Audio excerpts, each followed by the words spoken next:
और हम सभी जागरूकतावस्था में इस सत्र का आनंद लेंगे, ऐसा मुझे पूरा विश्वास है।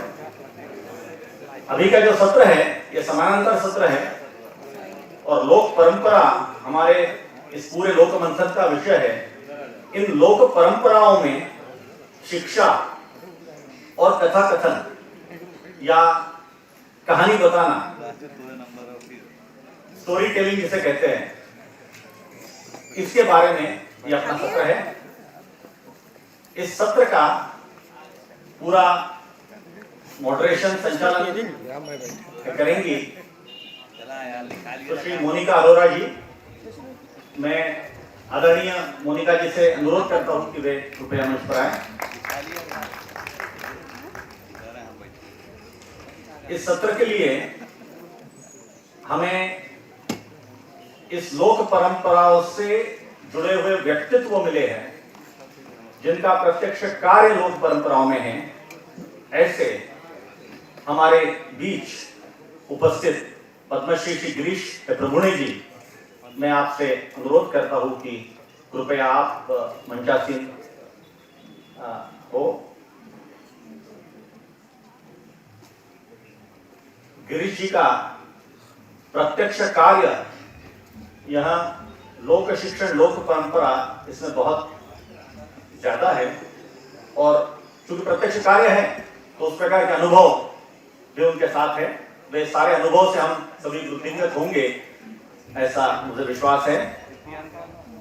प्रोफेसर सुजाता मिरी जी हमारे बीच में हैं। मैं उनसे विनम्र अनुरोध करता हूं कि आदरणीय सुजाता मिरी जी आप मंच पर अपना स्थान लें। इस सत्र के लिए हमें एक और व्यक्तित्व इसके बीच में हमारे इसमें शामिल होंगे, वो है प्रोफेसर अर्चना बरुआ जी। मैं आदरणीय अर्चना जी से अनुरोध करता हूं कि वे कृपया अपना स्थान ग्रहण करें।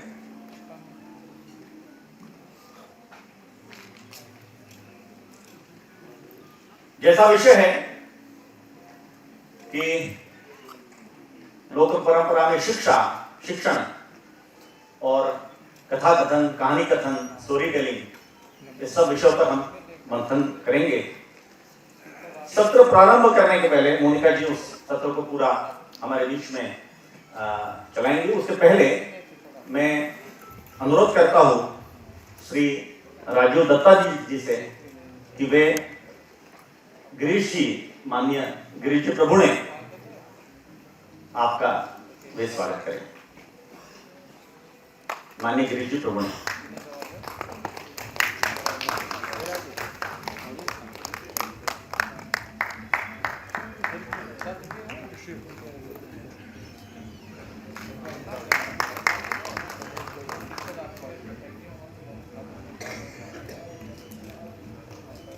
मैं श्री सुरंजन दत्ता जी से अनुरोध करता हूं कि वे प्राध्यापक सुजाता मिरी जी का स्वागत करें।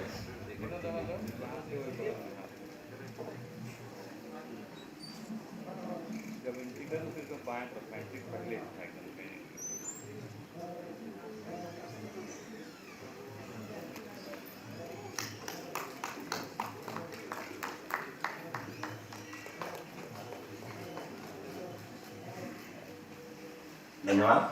अब मैं श्री राजीव दत्ता जी से अनुरोध करता हूं कि वे प्राध्यापक अर्चना बरुआ जी का स्वागत करें। राजीव दत्ता जी।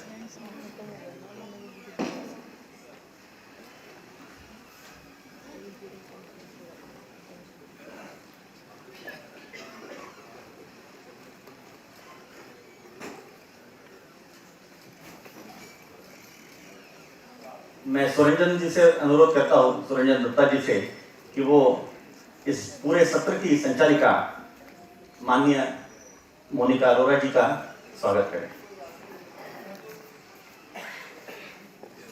गिरीश जी जो हमारे बीच में हैं, आप पद्मश्री से सम्मानित सामाजिक कार्यकर्ता हैं।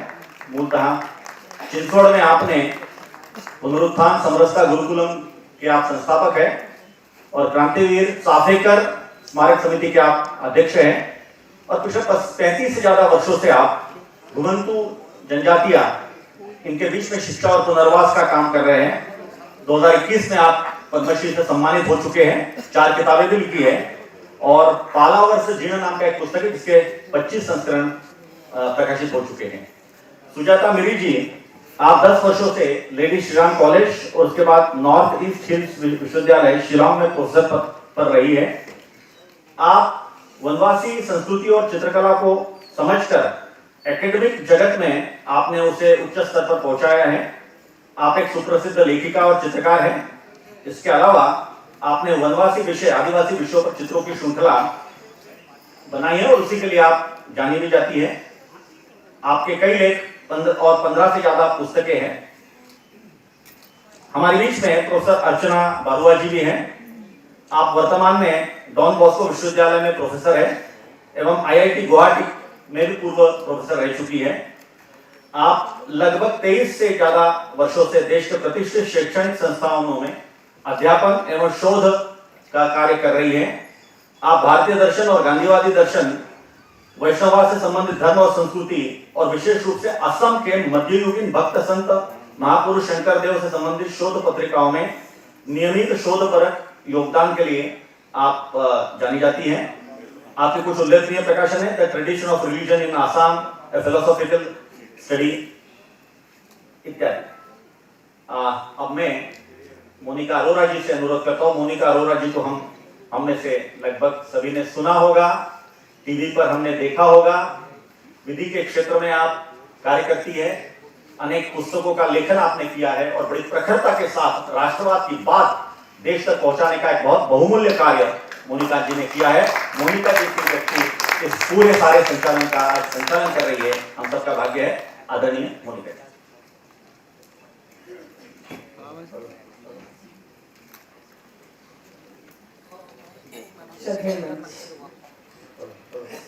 मेरे सामने उपस्थित साथियों, हम लोग कल इनॉग्रेशन से जो ये ऑफिशियल कार्यक्रम अपना चल रहा है लोक मंथन का, वो देख रहे हैं। लोक मंथन के कार्यक्रम में जब ऑनरेबल वाइस प्रेसिडेंट साहब आए, ऑनरेबल चीफ मिनिस्टर साहब आए और दोनों ने इंडिया और भारत की बात की, तो आज का जो सत्र शायद हम लोगों का हो रहा है, कहते हैं ना, हर व्यक्ति की कहानी होती है, समाज की कहानी होती है, हर राष्ट्र की भी कहानी होती है। तो ये जो सत्र है, ये भारत की कहानी सुनाने का सत्र है। ध्यान में कल एक हरियाणा से एक डेलीगेट आई थी, उन्होंने मुझसे बाद में पूछा इनॉग्रेशन सेशन के बाद कि दीदी ये इंडिया और भारत की कंफ्यूजन क्या है, कोई इंडिया बोलता है, कोई भारत बोलता है, ये है क्या? तो मैंने उनसे पूछा आपका नाम क्या है? क्योंकि मेरा नाम मोहिनी है। उनका आपके 2 नाम है, एक ही नाम है? एक ही नाम है। मैंने कहा मेरा भी एक ही नाम है। अमेरिका का भी एक ही नाम होता है, जापान का भी एक ही नाम होता है, चाइना का, फ्रांस का, सबका एक ही नाम होता है। तो भारत के 2 नाम क्यों है? उसका कारण है कि 1947 में जो भारत आजाद हुआ, 1950 में वो रिपब्लिक ऑफ इंडिया बना। ये भारत, ये इंडिया जो है, ये इंडिया तो तब नवजात शिशु था, पैदा हुआ था। इसकी दाहिनी भुजा कट गई थी, बाहिनी भुजा कट गई थी, ये तो एक खंडित भारत हमें मिला। पर अगर आपको असल के भारत को जानना हो, इस इंडिया के महापुरुष कौन थे, इसके दादा दादी, नाना नानी, चाचा चाची कौन थे, इसके प्रेरणा स्रोत कौन थे, इसके मूल आधार, मूल संस्कार क्या है, वो जानना हो इंडिया के, तो भारत को देखो।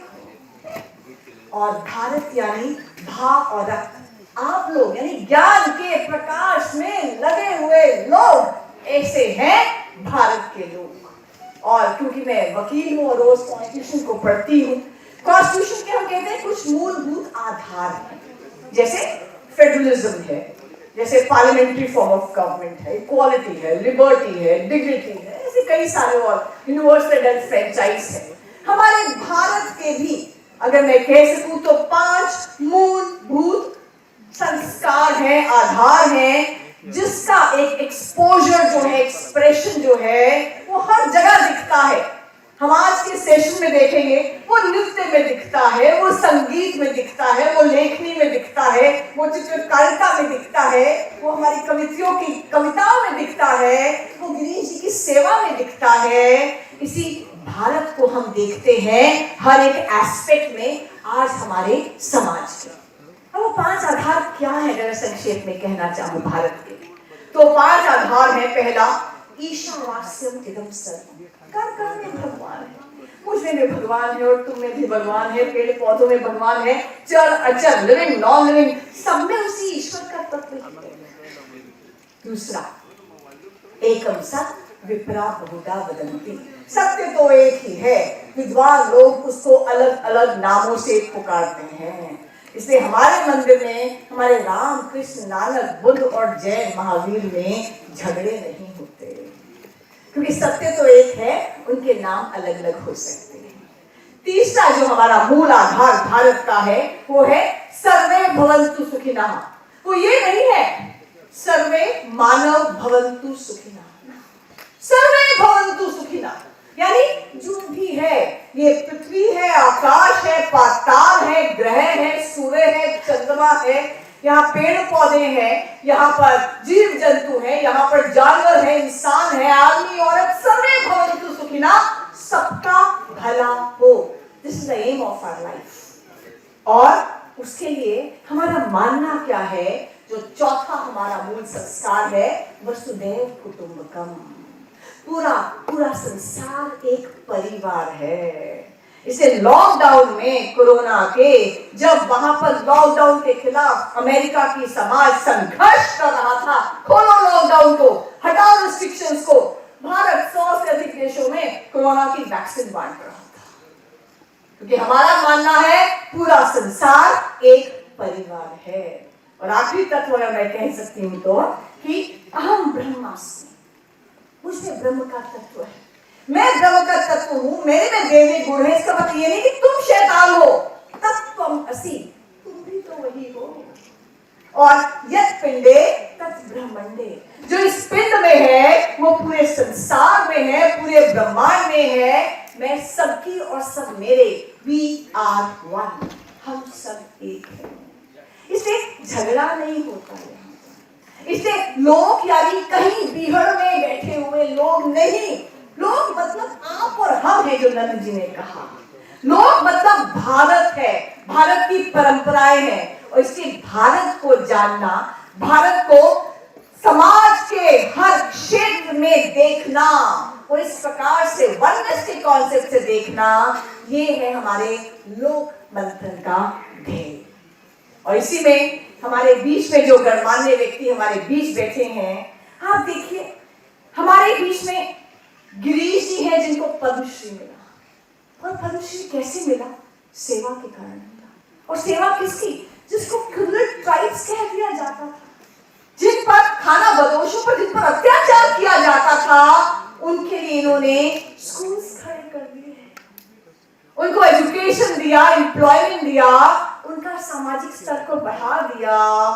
और अगर मैं कह सकूं कि सभी लोगों में आपको एक देवता तुल्य स्थान दिया जाता है, ऐसे हमारे गिरीश जी हमारे बीच में। अर्चना बरुआ जी, अर्चना जी जो प्रोफेसर हैं, फिलोसोफर हैं, ऑथर हैं, पोएट हैं, और इनकी जो कविता है तुमी नोए होए बोहर पारा, it is one of the most famous contemporary SMS poems. वो सेवा से भारत को बढ़ाते हैं, ये कविता से भारत को बढ़ाती हैं। और जो उन दोनों महानुभावों के बीच में सुनीता जी बैठी हैं, वो जेएनयू से आई, सुजाता जी बैठी, और सुजाता जी पेंटिंग से, हम कहते हैं ना कि आज के समय में अपने कैनवस पर अपने जीवन की पेंटिंग आप स्वयं लिखते हैं। जब सुजाता जी पेंट करती हैं तो नदी का, पहाड़ों का, मानव का, जीव जंतुओं का आपस में क्या समन्वय है और क्या रिश्ता है, ये ब्यूटीफुली इसको कैनवस पर उतारती। तो मैं सबसे पहले सम्मान से अनुरोध करूंगी हमारे बीच में अर्चना बरुआ जी। अर्चना जी आएंगी, अपना वक्तव्य रखेंगे। अर्चना बरुआ जी, जोरदार तालियों से स्वागत।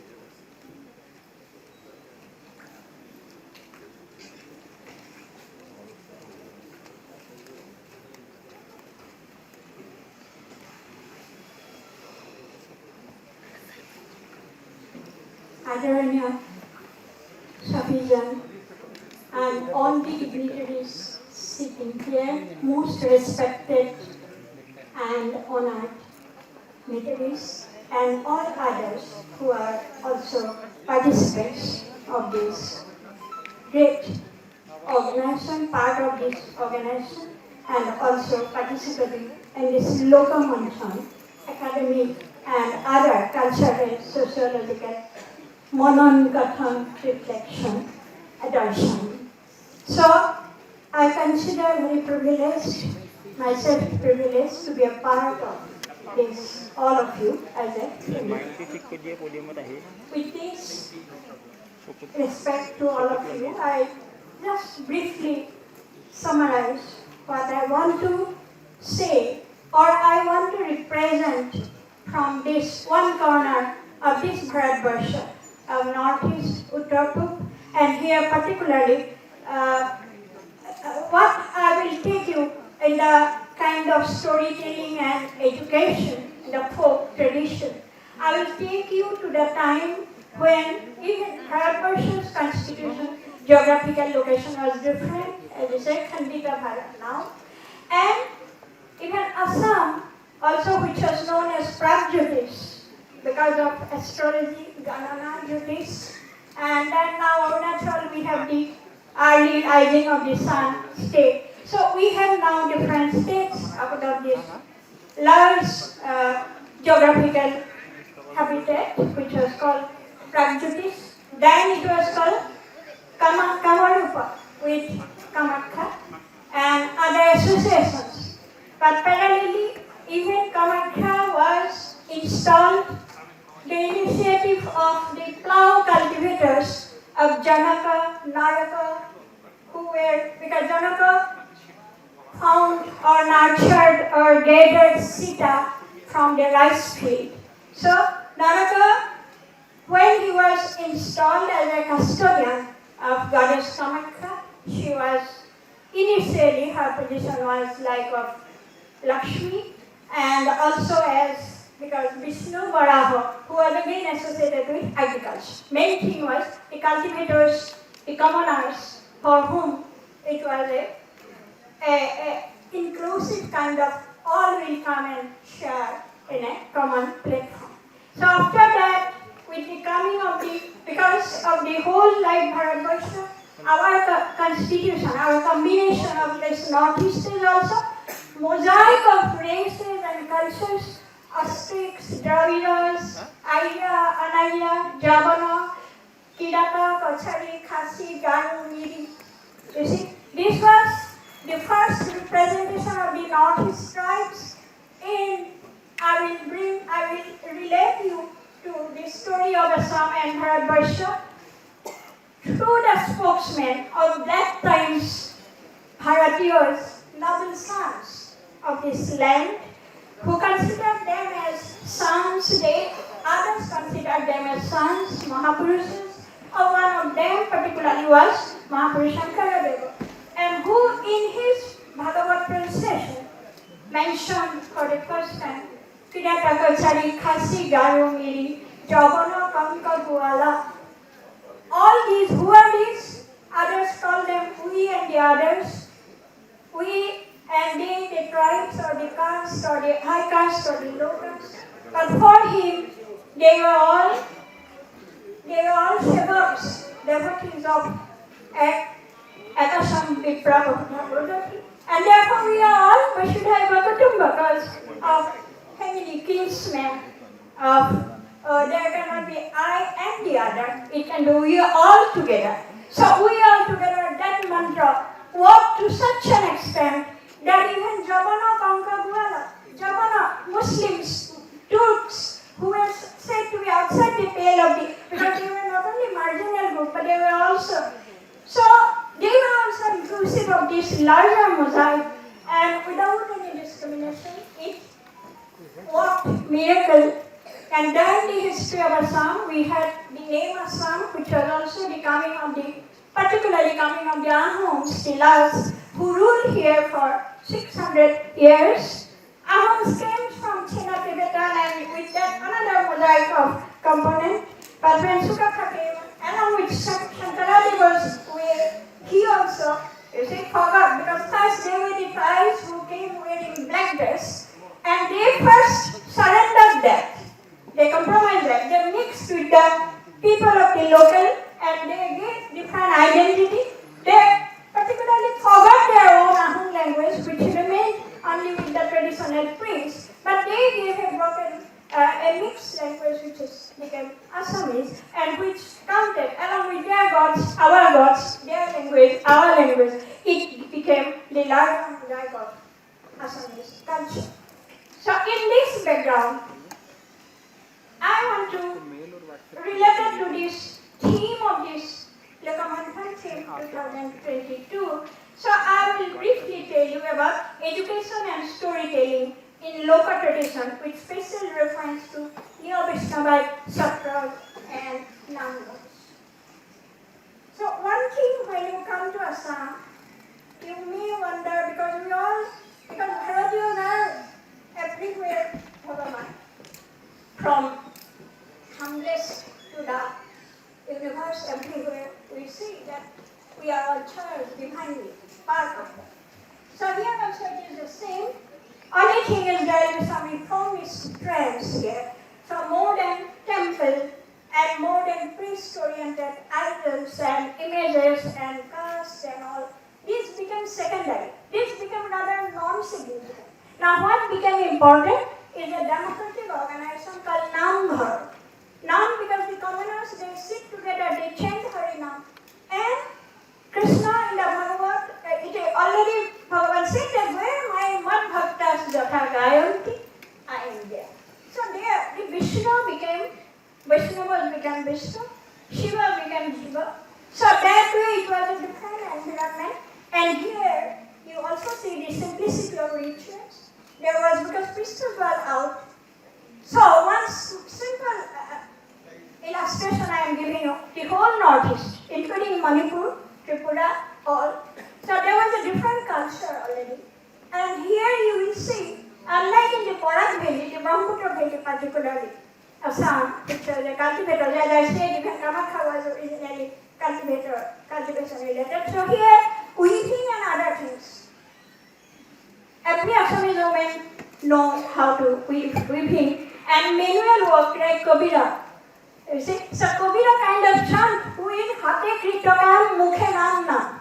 So it was not sannyas or it was not samsara or moksha. It was both here. And both here, so here it will be, you will see the Namghar, which is the Bhakat community, which will be all the democratizations, because everyone is Vishnu. Who is high, who is low. Even in Kala Samhati, which is the more democratic, because the more extreme tribes, the tribes who came in Naravali, human sacrifice, the tribes who were afraid of every time. Goddesses that they will take revenge, so how to appease and how to just shift to Krishna saying, I don't want anything, just a flower. Pure bhakti, that is what I want. And they were scared, but we, revengeful gods, allow us to go through that. So in between Shankadev came and said, no, your goddesses will also be happy if you worship them also with flowers. So tremendous mindset change, and ultimately the Namghar in the corner side, no adjacent room there is a Manipur where idol is there, Vishnu idol or whatever idol, and priests will do the rituals. But main thing, because it was allowed, it was only the Bhagavad with these 7 steps, which is called Singhasan. On that there will be the Shabda Brahma, and anyone of any caste is equally respected. All have the right to chant the name. No one can take that away from me.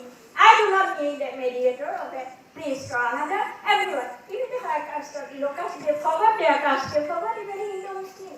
And it became unforgiving. And he said, More manat bhin bhav nayo Allah, Hindu ke Musalman, eke Allah forma, more manat bhin bhav nayo. So it was a very bhakti-centric Assam, which began now in the Satras and the numbers. We have first used the Bhagavad translation. So Bhagavad translation made even Manipur, Tripura, all which have parampara of Bhagavad pravachan.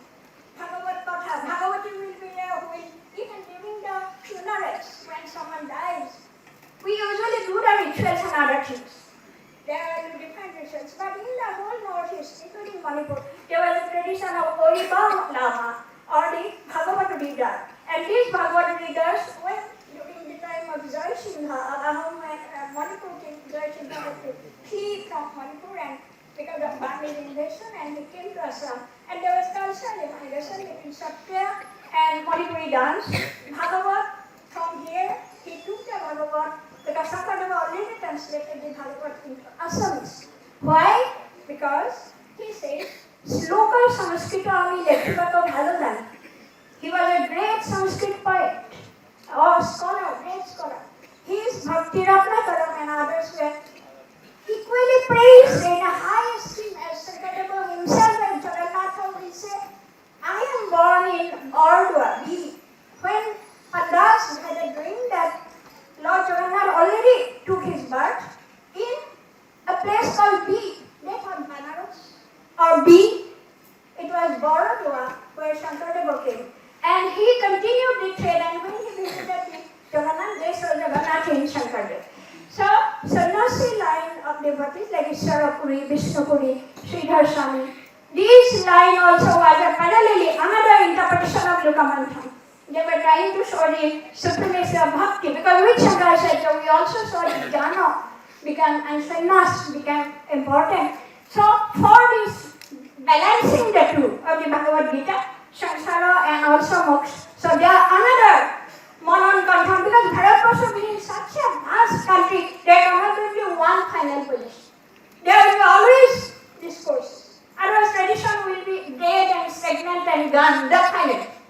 We have to reread and rediscover that these parallel groups, even in Eastern Belt, Odisha, Jagannath, others, they try for reinterpretation of the text and with subtext. So Shankardeva said, I can write Sanskrit, but what about this Sri and Sudra? Women, they have no time, busy with their own mundane activities. People think they have no taste for Hari Bhakti, because that is a wasting of time. And they have to cook, they have to rear children, they have no time for anything aesthetically higher or subtle. So, Bhagavata translation, worthy for them, music for them, even with a very short time, they can, while kitchen in the cooking, they will also chant small translated versions which will be in Bhagavata.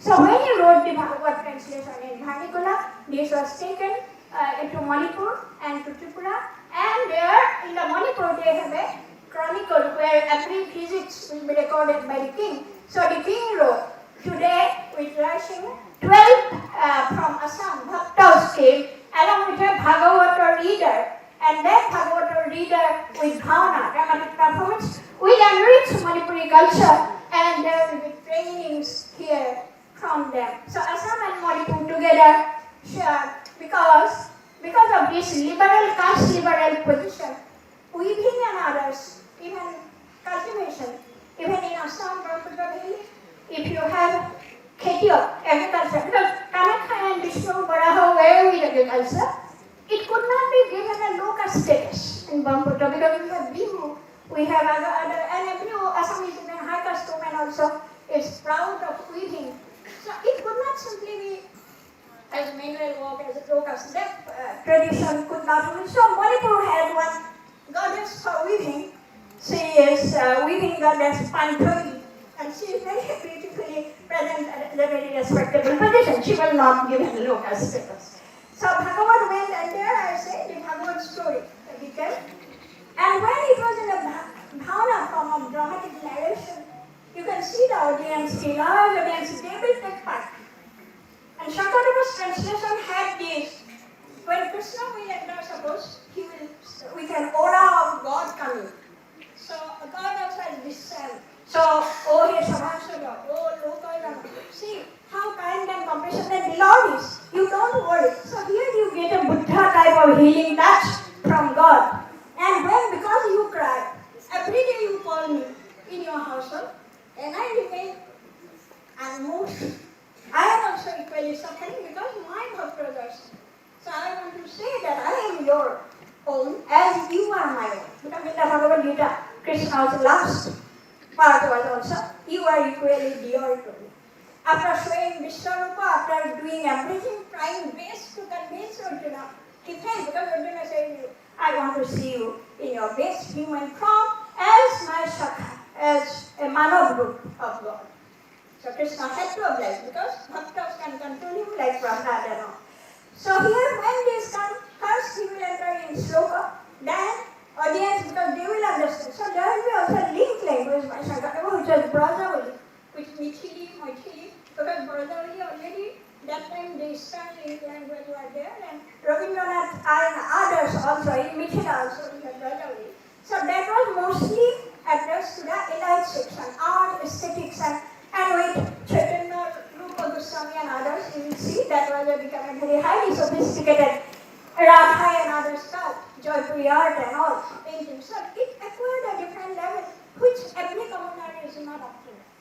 So what about these commoners? And for them, now, the Brajavali, which will become Brajavali, like Eli, it is a linked language where now the dramaturg used to address to people and say, see, this will be in linked language, the language they will understand. See, for your sake, God is here, and you need not fear of anyone who makes you suffer and appear frightening, because God is loving, not dark. So that was the message given, and people that become careless, they come out of their superstitions, they come out of their magical beliefs of giving blood to the gods, of giving flesh to the gods. They say, no, they don't want your love, etc. So it was a tremendous paradigm shift made, and therefore the look of the story of Bhagavata continued in the northeast.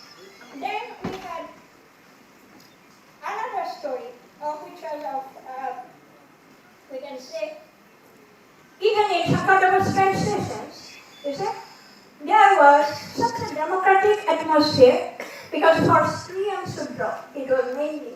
So one of the nurse maid who was like very aged person of the family of Shankardava's family, his mother and father died very young, his grandmother picked him up. And so her name was Sandari Dasi. So Shankardava's forefathers and the villagers, they wanted to see the Vaikuntha in drama. That was the first drama of Sinhajatra, which he himself painted all the scenes of the Vaikuntha, and then that will be shown to the people. So he was painting all these scenes, and then everyone, all the villagers, everyone was a part of this representation process. She said, Bapu, you have made a mistake in the painting.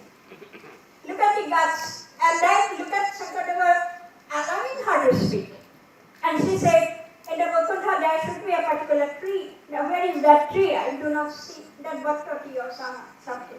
And then Shankardava said that, yes, you are right, I have to give that. So he obliged. And another time when there were Vedantins in debate, whether Brahma Sakar or Nirakar, then the same Sandari kind of other illiterate people who are now enlightened by Shankardava's Bhavana and other, they can now take part. They don't care whether these are intellectuals debating, so they suddenly raise their hands from the audience. Because Shankardava made them a voice, gave them voice to speak.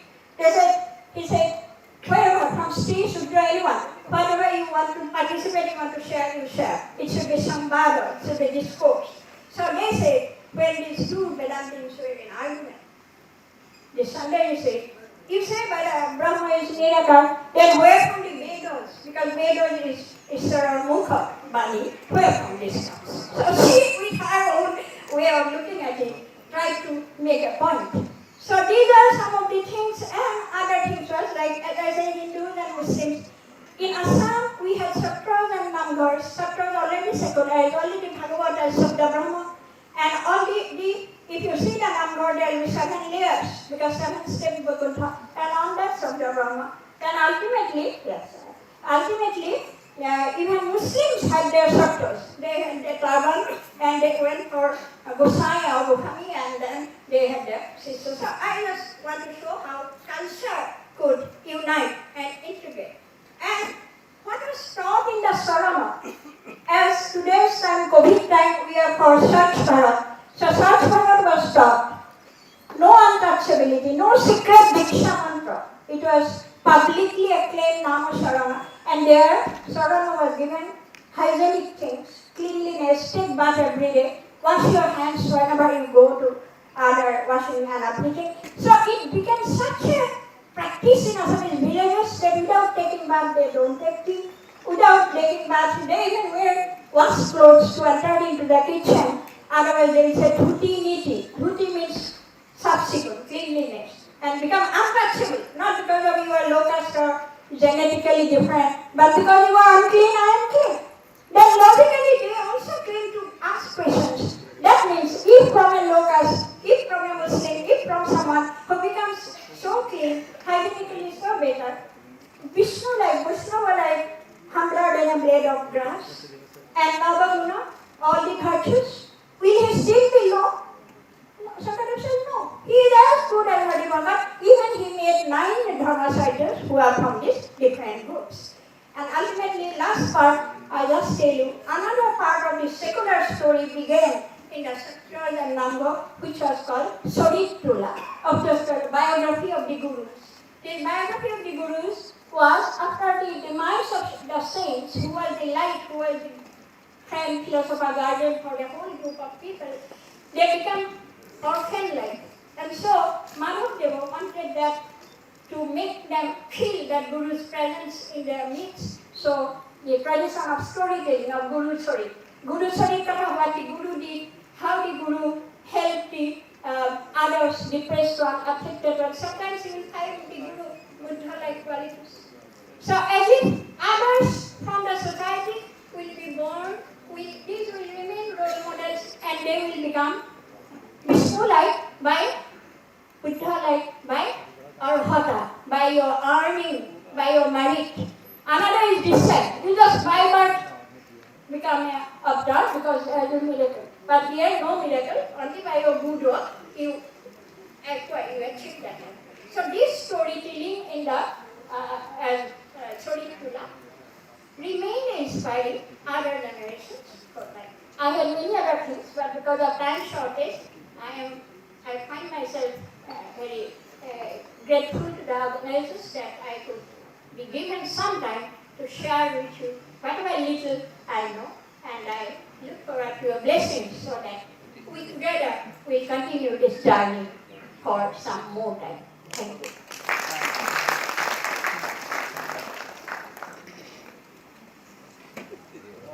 बहुत बहुत धन्यवाद अर्चना जी। अर्चना जी जब बोल रही थी ऐसा लग रहा था कि जिसको कहते हैं ना कि शरीर का एक एक अंग प्रफुल्लित हो रहा है और जो कह रही है उसको उन्होंने जिया है। और जब उन्होंने कहा शंकर देव जी का नाम लिया और उन्होंने भक्ति परंपरा के और संतों का नाम लिया और बताया कि कहीं आए वर्सेस यू तो था ही नहीं यहाँ, बिलीवर्स और नॉन बिलीवर्स तो था ही नहीं यहाँ पर, एक ही था, कास्ट तो दूर दूर तक नहीं था, जेंडर डिवाइड कोई और डिवाइड मतलब ही नहीं, सब एक ही था। जो समग्रता की बात उन्होंने की और बहुत बहुत धन्यवाद अर्चना जी। और अर्चना जी की बात से अब आगे चलते हैं और इससे पहले मैं जेएनयू की हमारी रिटायर्ड प्रोफेसर नेहरू की रिटायर्ड प्रोफेसर सुजाता जी को मैं बुलाऊं। मुझे ध्यान आता है कि वही लड़की जो इनॉग्रेशन के बाद मुझे मिली थी हरियाणा की, उसने कहा मैम इंडिया भारत ठीक है, नाम तो दो हैं, लेकिन आप ये बताइए कि जितनी स्वतंत्रता भारत में हमें देखने को नहीं मिलती उतनी तो यूरोप में कब से है, उतनी तो बाकी कंट्रीज में कब से है। हमें यहाँ तो एक नारा भी नहीं लगा सकते कि भारत तेरे टुकड़े होंगे का नारा ही तो है, सुप्रीम कोर्ट भी कहती है नारा ही तो है, वो भी नहीं लगा सकते। तो मैंने कहा पढ़कर बोल रहे हो या ऐसे ही बोल रही हो? मैंने कहा पढ़ना है तो ब्रूनो को पढ़ लो, गैलीलियो को पढ़ लो, सोक्रेटिस को पढ़ लो। ब्रूनो को तो जलाकर मार दिया गया। उसने कहा क्या था? उसने कहा कि धरती जो है वो सूर्य के चक्कर लगाती है, जबकि वहां का एस्टैब्लिश बिलीफ क्या था कि धरती बीच में है, सब कोई उसके आसपास घूमता है, उसको जलाकर मार दिया गया। गैलीलियो उसने भी यही कहा, उसको तो नजर बंद कर दिया, 8 साल के बाद मर गया। सोक्रेटिस वो तो कॉलेजेस में घूमता था आपके और हमारी तरह और सबसे कहता था कि question your gods, create your new gods, create your own mythological stories, उनमें जिज्ञासा भरता था, उसको जहर का प्याला दे दिया गया। मैंने उस स्टूडेंट से कहा, मैंने कहा भारत की बात करो, यहाँ तो चारवाक ऋषि हुए हैं, खाओ पियो ऐश करो, कर्ज लो और घी पियो, जो है यहीं पर है, स्वर्ग नर्क कुछ नहीं है, सब कुछ यही है, वेद वेद तो मूर्खों ने धूर्तों लिखे। ऐसी बात थी जब तेक्तेन गुंजिता का हमारा आधारभूत सिद्धांत था, किसी ने मारा नहीं, जलाया नहीं, उसको बर्न नहीं कर दिया, उसको कोड़े नहीं मारे, जहर का प्याला नहीं दिया, उसको महर्षि कहा गया। ये है भारत। यहाँ जब डाइसेंट की बात करते हैं, मेजॉरिटी माइनॉरिटी की बात करते हैं, फोक वहां है। देखना हो तो रेड इंडियंस को जाकर देखो अमेरिका में, और एबॉरिजिनल्स को जाकर देखो कनाडा में। लिटरली ओपन म्यूजियम्स में रख दिया गया है उनको, कहते हुए ये हमारे ओरिजिनल लोग थे। हमारा लोग हमारे भारत में बसता है, हमारे जीवन की हर एक सच्चाई में बसता है। जब सुबह माँ उठती है और हमें खाना देने से पहले गाय की रोटी निकालती है ना, वहां हमारा लोग बसता है।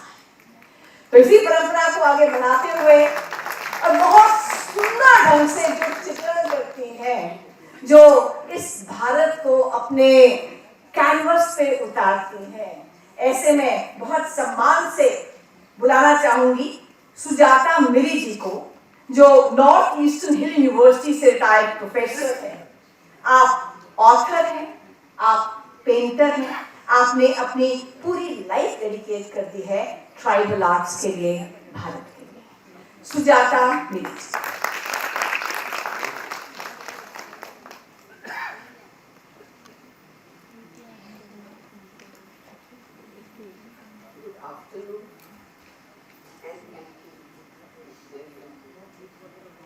अभी इतना ऊंचा बोलता है ना, अर्चना भी बोल रही थी, ये भी बोल रही थी, जरा इसका लो रखिएगा।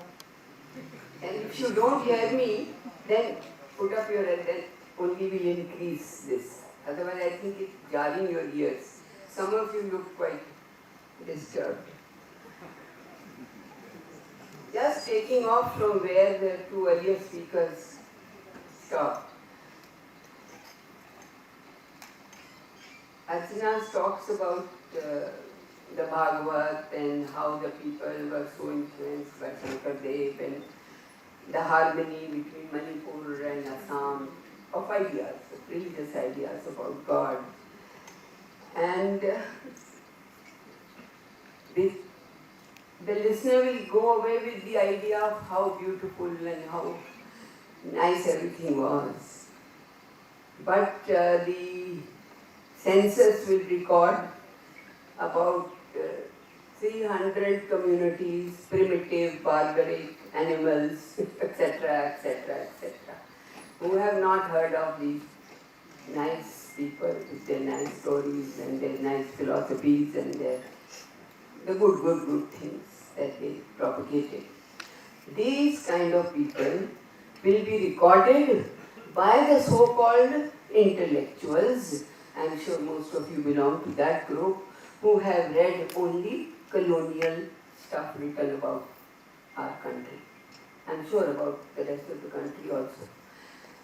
That we were primitive, we were this, we needed to be civilized, and as example was, we take our Nagas, take our Khasis, take so many, all the other states, Arunachal, all these need to be civilized. And what was the reason for this judgment, for their needing civilization, was that they saw what you all have been hearing, the various bhajans.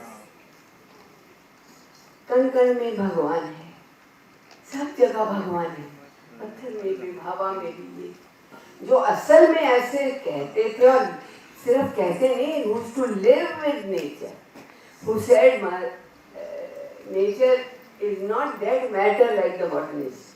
They said this is Mother Earth.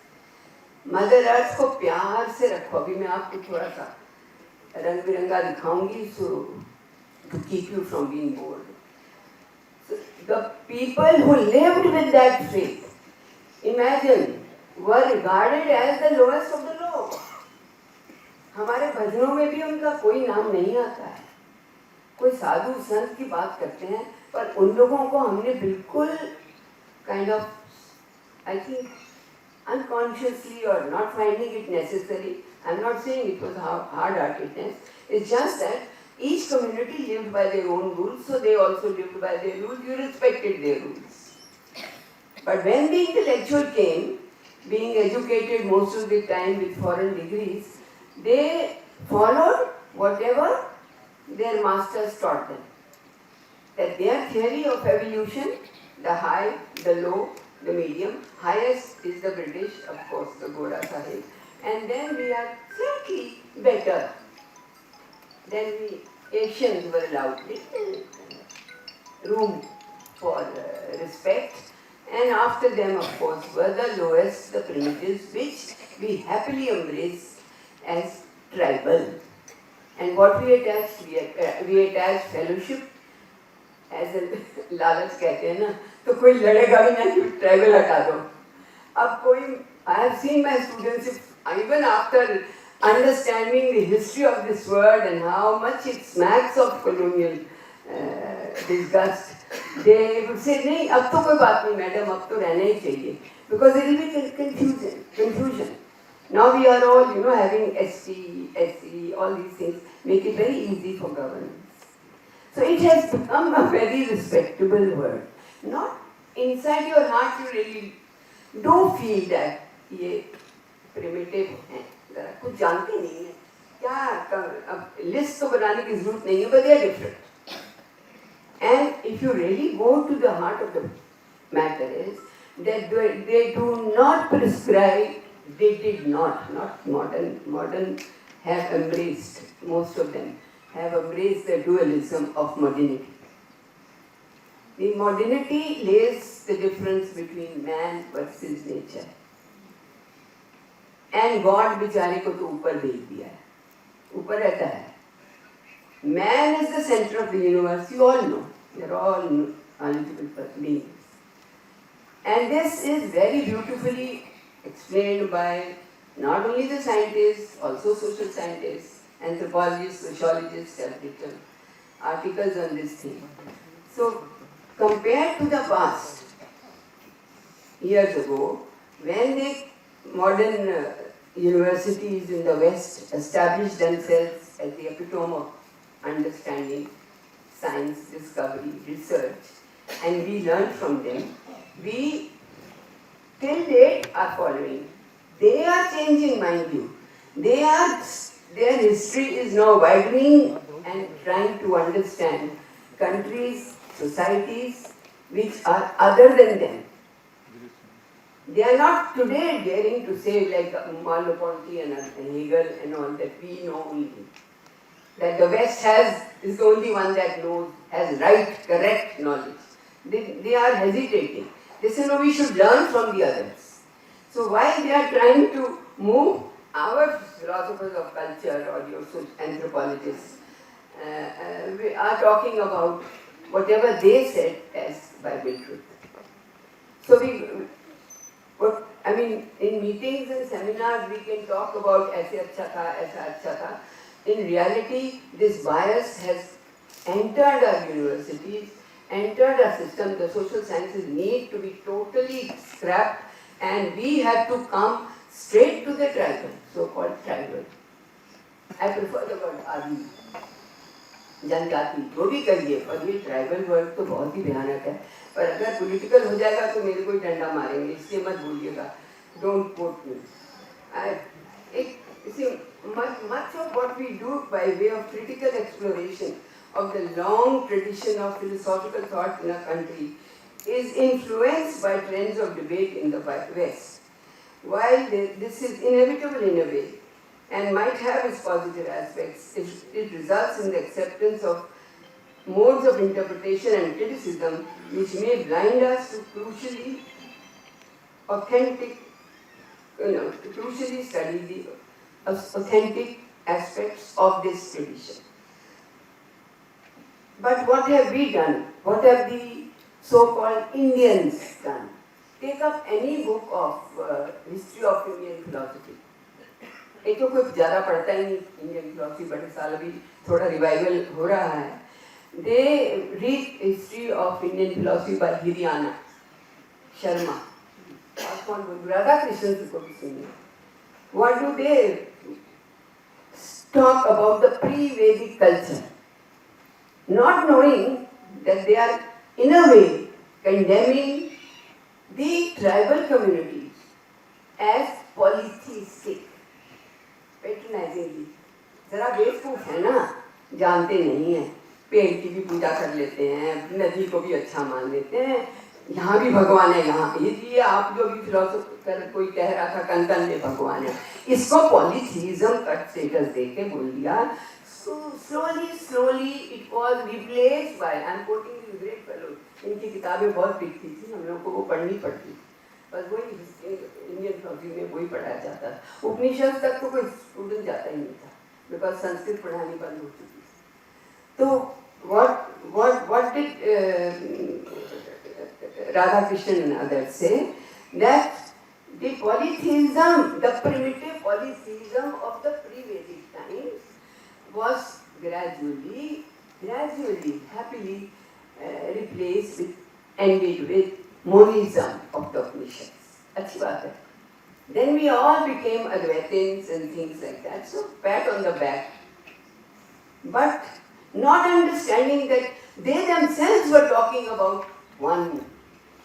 The cohesiveness of between the forces. They are not saying कि आपस में सिर्फ लड़ते थे और अलग अलग चलते थे. नहीं.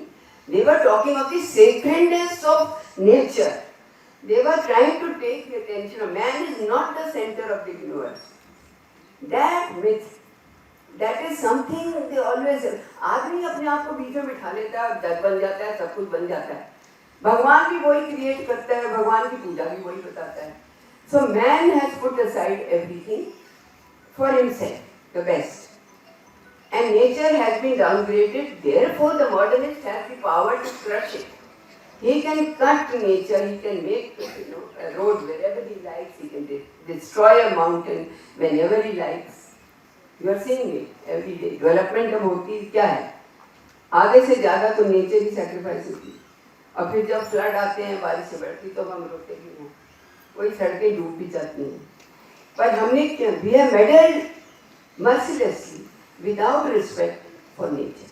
Now this was the blame lies with the tribal. The tribal communities, most of them, I have lots of quotations but no time is left. They are all emphasizing the ecology, the ecological forces. They respect them, they observe them, they dance around them, they sing them, feast होता है. They are part of them. ये नहीं है कि वो भगवान है और मैं इंसान हूँ, मैं लोअर हूँ. हम एक हैं. That idea of being together, togetherness. Man, God, nature are same in quality. If you want to use the word quality, they are the same. कहाँ से सीखा है? बड़ों से सीखा है. Then we have it on the here. ये जो मैं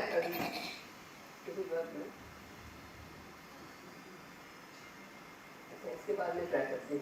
मैं फिर से बोलूँगी अब जहाँ I'm quite an arty and I'm trying to take it there. There you can see, I think my focus, the second one is done. At night, we lit a fire and the older pan, that is the, not necessarily the head, but the one they respect. Oh my, okay. Thank you. They listen to him about reality. What is to be done? They come to him and say, oh, that lady lost her husband. Now who will till her land? अब उसकी छत पे नीचे गिर गया, roof नहीं है, कौन जाएगा? उसका तो ना बच्चा है, ना भाई. Who will help her? So here all these problems used to be discussed in the evening. You can see them very badly painted. Okay, don't judge me here as a painter. These are not done to impress. I show my work. I have done better art. This is just done in a hurry and quickly before a lecture. I put the color mainly to show to my students what I am trying to say. And right there, in this peace peaceful surrounding where we are listening to our elders, we have him saying, देखो ये दुनिया क्या थी, तुम्हारे लिए किस तुम इतना भी नहीं कर सकते अपनी एनवायरमेंट के लिए। देखो वो ऊपर एक था स्काई गॉड, एक थी गॉडेस। ये दो आदमी अपने आप को बहुत प्यार करते थे, साथ रहते थे, और उन्होंने अपने आप को एक दूसरे के साथ मतलब अलग कर दिया। Number 2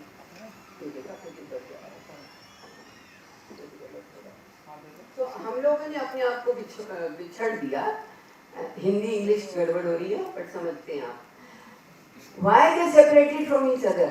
Because their embrace of each other took too much room, and as it happens, the embrace led to the birth of new things. Mountains came up, the sun came out, the moon came out, and our beautiful sacred trees came out. Now room was required. And who made the sacrifice? The basic elements. These were the first to come out. I will not take the name of tribes because limitation of time. But you have the sun, you have the river, you have the mountain, and you have the moon and the sacred forest. These mostly in the northeast, the tribals accept these as the basic forces. They all regard them, if you like to use the word God, but we may refer to them as sacred forces. And there in the middle, you have various theories of creation, how these forces come out. There, right in the middle where I made some kind of a flower, there is the sun goddess, and there is the mountain god, there is the earth goddess, and the river. So some are male, some are female, but these forces were the first to come out of the separation of the two who separated so that they could come out. This is the modern version. I want to read the process of creation. Some Adi groups in Arunachal, they say there was a flame. Very much near science. Scientists like this whenever they hear about this. There was a lot of disturbance, and then there was the flame from which the first to be born was the sun and the moon. These are those people who are here who are from Arunachal. No, these 2-3 communities they popularly are known as sun river people. They came out, and we had finally these big forces. See from the color, please recognize them, name them. कौन से रंग में क्या होगा? That is why anybody can understand. There are some female like the Mother Earth, and there is a sun goddess. Sun is very interesting.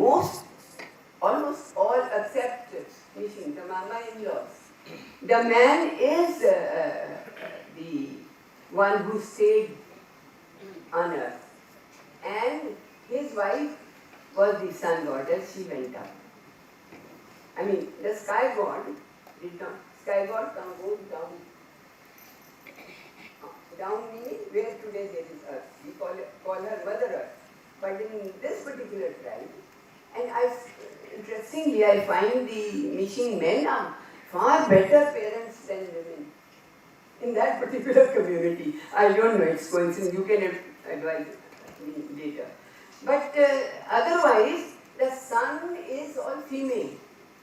All the warmth, all the light, all the love, without sun, not possible. So this is the female, and that is their idea. And I think it is really pro-female because the sun goddess, the earth goddess, and the river, all the givers, and all the beauty also. And who is male? The poor moon. The moon जिससे mood ही खराब रहता है, उसको कुछ करना पड़ता है और उसको मनाना पड़ता है ना, लेडीज. तो वो सन तो चमकता है, आता है, हर एक को खुशहाली देता है, नाचता है, नचाता है. और ये मून का मूड में आ गया तो बस आप उदास हो जाते हैं, अंधेरे में गाने गाते हैं, उनको याद करते हैं, वो जैसे जैसे पिक्चरों में दिखाते हैं, चांद को पूछते हैं क्या हो गया मेरे चांद को. So this kind of picture of these gods, now which they were charged with being polytheistic. I'm just asking to imagine how they could so cruelly grant something like this. Here there is another vision of the two together. The love between Mother Earth and Sky God. Okay? Mother Earth and Sky God are in a tight embrace, but they are separated by this particular tribe because she gets pregnant and expects the other. And the separation. This separation, as I have told you, is sacrificing the love. So all the rest of the life, the mother, imagine you females, if you just had to go and look up, but Sky God ko dekhte rahiye. The one you love is there, and you are looking after his progeny. That is your life. And you have done it for mankind, for rest with us. And the Sky God is giving even there what is it? This is, I think, Arunachal tribe, I'm forgetting the name. उनका vision है, the Sky God की हड्डी से बनता है सितारा, star, and skin gives us the clouds. This is the Sky God. And from one eye comes out the sun. These are things that they are describing to me. There is your lonely and naughty, or you may say, depressed or moody lunar moon तो अपना hero बनने के चक्कर में है. और कौन दे रहा है खुशहाली, कौन गा रही है, कौन मटक रही है? The sun goddess. Sun and moon. थोड़ा सा कॉन्ट्रास्ट दिखाने की कोशिश करती है. और एक जस्ट क्विकली, ये आप हैरान हो जाएंगे, एक ट्राइब है शरदुक्कन अरुणाचल में.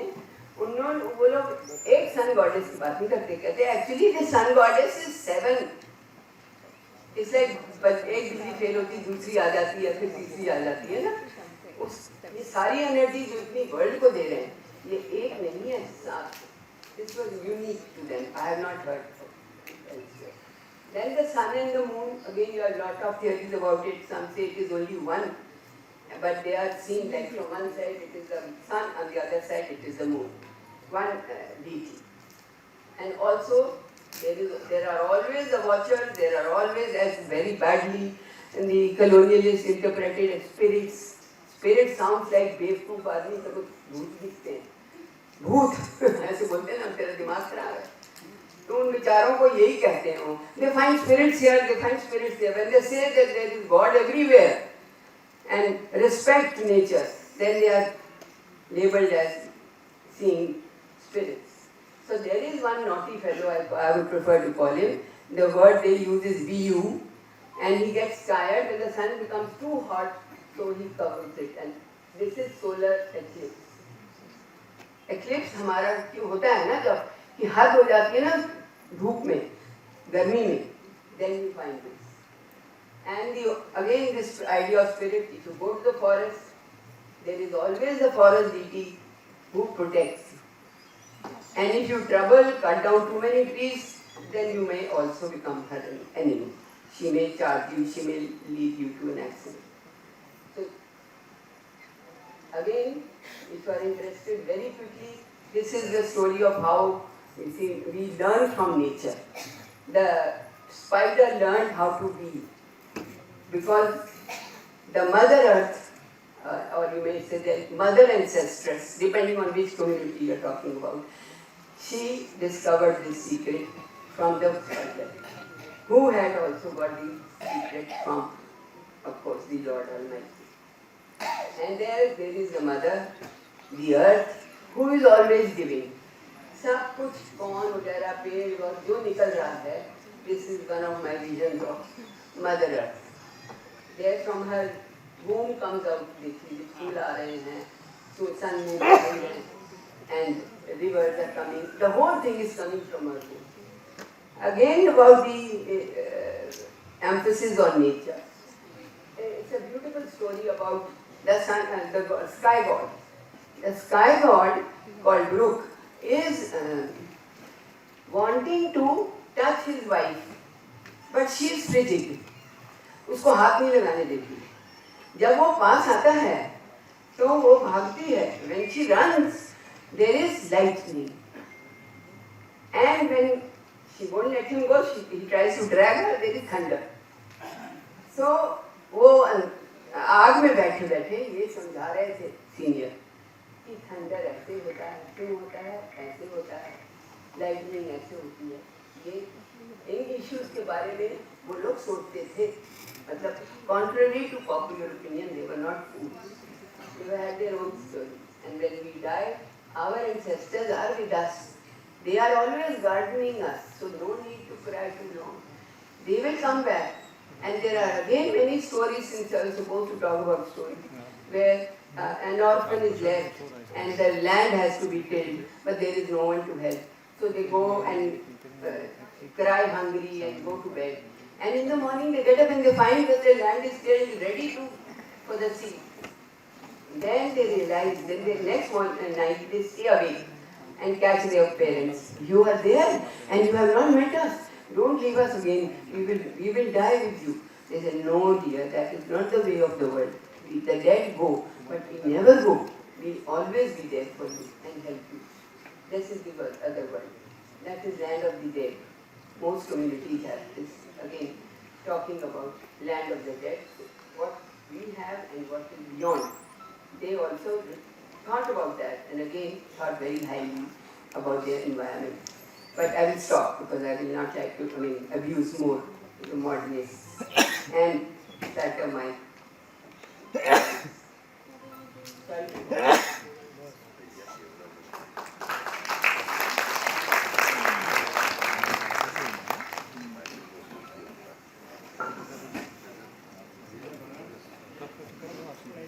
बहुत बहुत धन्यवाद. जिस प्रकार हमें सुजाता जी ने बताया, सूर्य भगवान महिला भी हो सकते हैं और पुरुष भी हो सकते हैं. जिस प्रकार से उन्होंने हमें बीच बीच में अपने ह्यूमरस वे में पूरा एक्सप्लेन किया और बाद में वो कण में भगवान की बात कर रही थी. इतना आसान सा कॉन्सेप्ट है कण में भगवान, पर जहाँ तक ये ले जाता और जहाँ तक पहुँचता है वो अद्भुत है. हम कभी सोच नहीं सकते, रियलाइज नहीं कर सकते कि जो हमारी संस्कृति है, जो हमारे लोक परंपराएं हैं, जो भारत में निहित हैं, उनका आधार क्या है.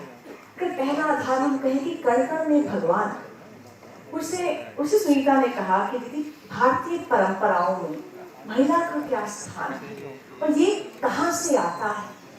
तो उनको मैंने कहा कि देखो, बाकी परंपराओं में जो गॉड है वो तो आसमान में होता है, और गॉड जब आदमी को पैदा करता है तो आदमी की टेढ़ी पसली से वो महिला को पैदा करता है.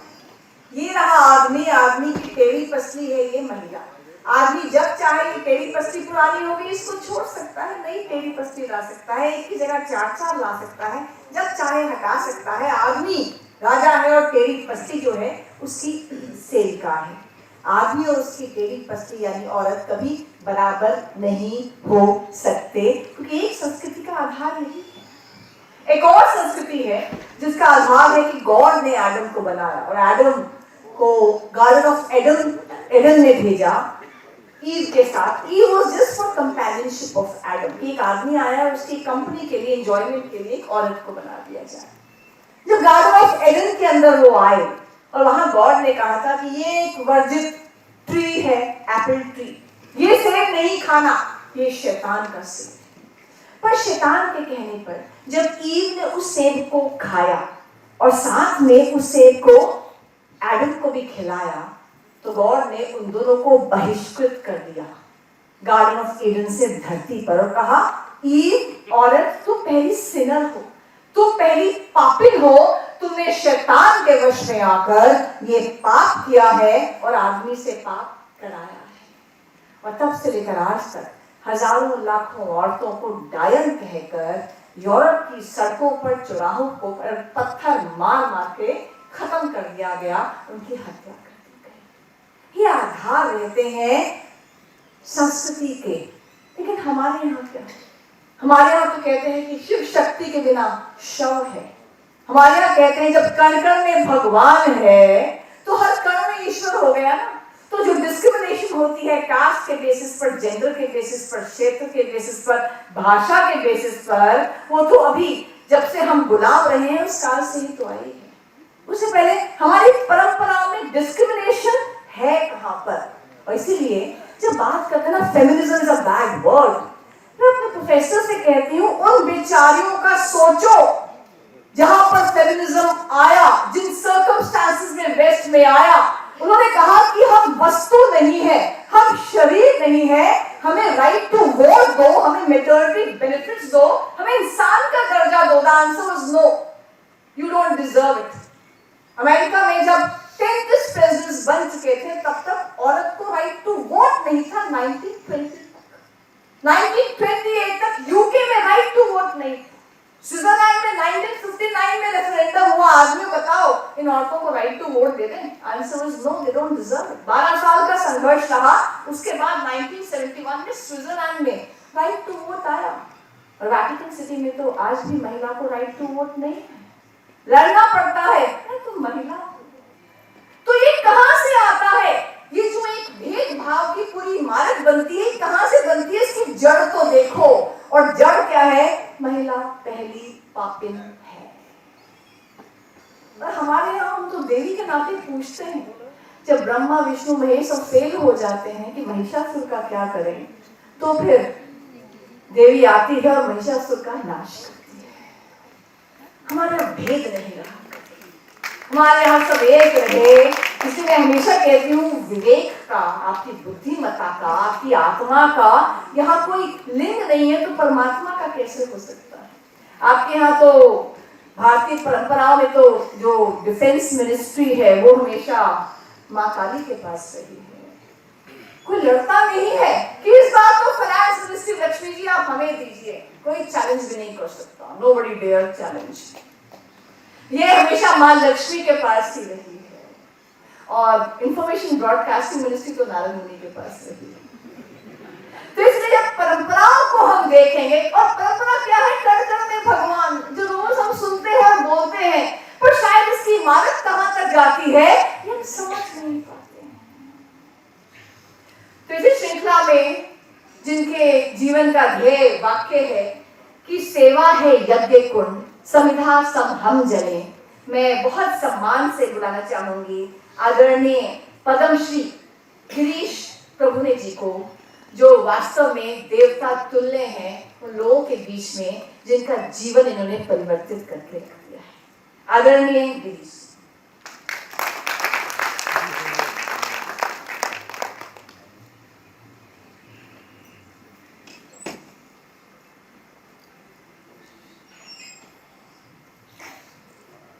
मैं थोड़ा संभ्रमित हो गया हूँ, मुझे अंग्रेजी इतनी आती नहीं, क्योंकि मैंने बहुत कम आती है, समझने में भी कठिन होती है, तो आपको क्षमा चाहता हूँ। तो मैं हिंदी में बात करूँ।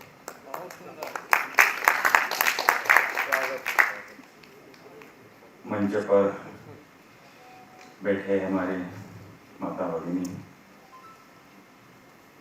जो विषय आपके सामने रखना है वो आपको शायद मालूम ही है।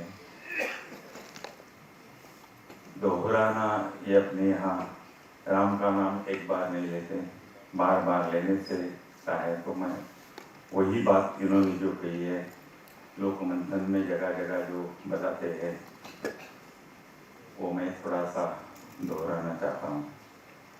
समय मुझे क्रिकेट में ओपनर जो रहता है वो काफ़ी अच्छा रहेगा, तो बॉलर अच्छा रहेगा तो वो अच्छा खेलता है, और आखिरी का जो है उनको तुरंत इसमें जाना पड़ता है।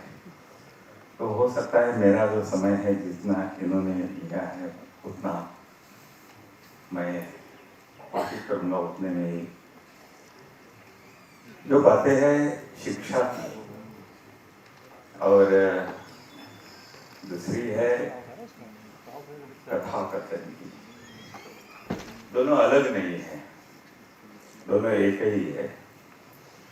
एक तो कुटुंब व्यवस्था में शिक्षा कल तक मौजूद थी। अभी जो मैं बातें कह रहा हूँ कई महिलाओं को उचित नहीं लगेगी, कई महिलाओं को अच्छी लगेगी। जाति जाति में जो ज्ञान है उसमें भी थोड़ा सा मुझे स्पष्ट बोलना पड़ेगा। ऐसा है, यहाँ तेलंगाना में 30 साल पहले मैं घूमते गया था।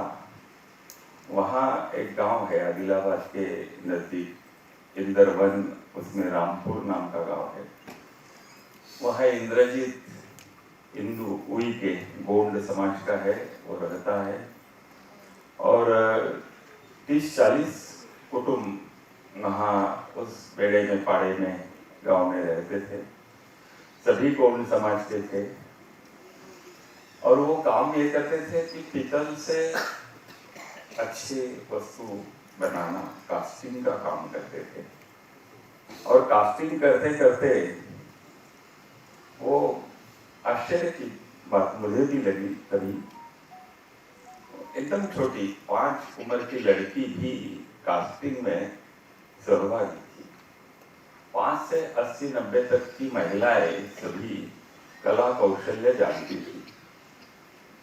और वो कला कौशल्य ऐसा है कि हम आसमान को देखते हैं रात को, तो कितने तारे हैं गिन नहीं सकते, लेकिन हमारे पूर्वजों सबको नाम दिया है। सबको किसने दिया है, किसको उसके राइट्स है, हक है, किसी को मालूम नहीं, सबके है। और सभी तारों को नाम दिया है। और जिन तारों को नाम दिया है उसी का अभी खोज आ रही है एक एक की, कि वो जिसमें पीला रंग है, जिसमें लाल रंग है, हरा रंग है, नीला रंग है, वहीं का वातावरण उसी ढंग से है। हजारों करोड़ों मील लंबे रहते हुए भी गांव में रहने वाले लोगों ने, जनजाति हो या आजकल जाति के नाम अलग अलग रहते हैं। कोई जनजाति होती है, कोई आदिवासी होता है, कोई ओबीसी होता है, कोई शेड्यूल कास्ट का होता है, कोई सवर्ण उच्च वर्णीय होता है। पुराने जमाने में जब हम खोजते हैं महाभारत रामायण में, ऐसे कोई जातियों के नाम नहीं मिलते हैं। वर्णन होते हैं, काम के वर्णन होते हैं, वर्णमाला रहती है। जो वर्णमाला सभी विश्व की जितनी सारी भाषाओं है, उसमें भारतीय भाषाओं की वर्णमाला ऐसी कोई वर्णमाला नहीं है कि जो संस्कृति से जुड़ी है, शरीर से जुड़ी है, मुख से जुड़ी है। और मुख में जो अंदर से आवाज आती है जब बच्चा पैदा होता है तो, और जब आखिर का दिन आता है तो अंदर से आवाज आने लगती है। और वो जो आवाज है कई प्रकार के, प फ ब भ म, क ख ग घ ङ, ट ठ ड ढ न, ये अपनी जो क्या रसवंती को क्या कहते हैं हिंदी को, जीभ को, वो जहाँ मिलती है उसी के अनुसार उच्चारण होता है। तो वो सभी भारतीय भाषा है, कोई भी ऐसी भाषा नहीं है, सभी में ये एक ही वर्णमाला है। और ल भी है, तो अ आ इ ई क ख ग घ से ख ल क्ष ज्ञ, ज्ञ आखिर को है। ज्ञ जानाति इति ज्ञाति। जाति के ऊपर सुबह भी अभी भी कई लोगों ने बातें की। ज्ञ जानाति इति ज्ञाति, ज्ञाति संस्था है, जाति संस्था नहीं। हम जिसे जाति कहते हैं, कास्ट कहते हैं, वो अलग है, एक विषय है पूरा का पूरा वो समझने के लिए, लेकिन ज्ञाति संस्था है। शिक्षा के बारे में बात कर रहा हूं मैं। ज्ञ जानाति इति ज्ञाति, जिस ज्ञाति में हमारा पूरा समाज, हिंदू समाज, भारतीय कहो, हिंदू कहो, कुछ भी कहो, वो जाति जाति में बटा हुआ है, ऐसा कहते हैं। बटा हुआ नहीं, वो बांधा हुआ है, जुड़ा हुआ है। अलग अलग प्रकार का ज्ञान है। जैसे मैं वो इंद्रजीत की बात कर रहा था, वो कास्टिंग की कर रहा था, और वहां गया मैं 30-35 साल पहले। तो इन्होंने मेरी तारीफ की थी सेवा। मैंने सेवा कम की, क्योंकि सेवा करने लायक कोई भी नहीं था। वो खुद की व्यवहार खुद ही करने वाले थे। खुद का हर एक बात वो अपने आप करते थे। कोई की सेवा किसी की और किसी बाहर से लोगों के जाकर उनको करना, ऐसी उनको जरूरत भी नहीं थी। तो मुझे ऐसा लगता था कि मैं बहुत पढ़ा लिखा हूँ, ऐसा मैं पदवीधर तो नहीं हूँ, स्कूल से निकाला था मुझे, लेकिन पढ़ा लिखा हूँ। शहर से जो आते हैं उनको अहंकार रहता है, गर्व रहता है, मुझे भी थोड़ा सा। हाँ, मैं खुद के लिए बोल रहा हूँ इसलिए थोड़ा सा कहता हूँ, लेकिन मुझे जो जानते हैं वो मुझे अहंकारी कहते हैं। जिसके पास काफी ज्ञान है ऐसा लगता है वो अहंकारी होता है। मैं इंदू के पास गया और मुझे लगा कैसे रहते हैं लोग। झोपड़ी थी, बाहर एक भट्टी थी। भट्टी का मतलब मराठी में तो हाथ भट्टी, शराब का अड्डा, जो जहाँ शराब बनती है, गाँव की कट्टा कहते हैं, वो है। लेकिन वहाँ की हमारे पुराणों में, किताबों में कई बार लिख गया है कि भारत में सोने का धुआं निकलता था। तो सोने का धुआं कैसे निकलेगा? सोना तो इतना कठिन है और मिलने में भी कठिन है, दिखाई भी नहीं देता। तो ये धुआं निकलता है, इसका मतलब सोना जलाते थे क्या? तो वहां गया मैं, उसके हर एक मकान के सामने एक एक भट्टी थी और वहां काम चल रहा था। मिट्टी के कुछ घंटियां बनाई थी जो भगवान के यहाँ लगाते हैं, बजाते हैं। कई प्रकार के बर्तन बनाते थे और मिट्टी का बनाया था, विशिष्ट मिट्टी थी। उसके ऊपर मोम से अलग अलग प्रकार का रचना, डिजाइन ऐसा किया और बाद में उस मोम के ऊपर भी उन्होंने मिट्टी लगाई। मैं 10-15 दिन रहा वहाँ, वो तय करके गया था और 10-15 दिन में ये देखा कि आखिर में रात भर काम करते थे और दिन में 2-4 घंटे दोपहर के धूप की वजह से सोते थे। तो 15 दिन के बाद हर एक औरत, हर एक लड़की, हर एक बहन, सारे के सारे इतना सुरेख काम करती थी हाथ से, कोई मोल्ड मशीन नहीं था। और बाद में उन्होंने भट्टी में डाल दिया, वो मोम निकल गया और मोम में जहाँ मोम था वहाँ उन्होंने पीतल का रस डाल दिया। ये एक बात कि उनका जो था कला कौशल्य एकदम अद्भुत था। ऐसे ही थोड़ा आगे चलकर छत्तीसगढ़ में गया था।